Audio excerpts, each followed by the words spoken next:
সীমান্তে অস্থিরতার মাঝেই জলঙ্গির সরকারপাড়া এলাকায় জিরো পয়েন্টের কাছাকাছি রাতারাতি ছাউনি বানালো বিজেপি। আগে এখানে কোনো সেনা ছাউনি ছিল না বিজেপির। মঙ্গলবার সকালে সীমান্তের কৃষকরা সেনা ছাউনি লক্ষ্য করেন।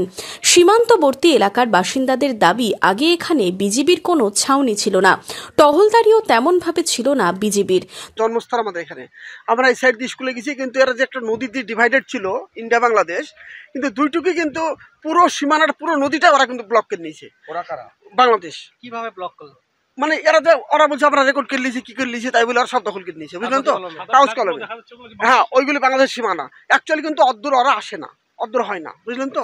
এটা আমরা আমাদের জন্মস্থান, আমরা এদিক দিয়ে স্কুলে গেছি, জলঙ্গি হাই স্কুল ছিল, আমরা ওই দিক দিয়ে ঘুরে না গিয়ে এদিক দিয়ে গেছি, কিন্তু ওরা কিন্তু সব দখল করে নিয়েছে।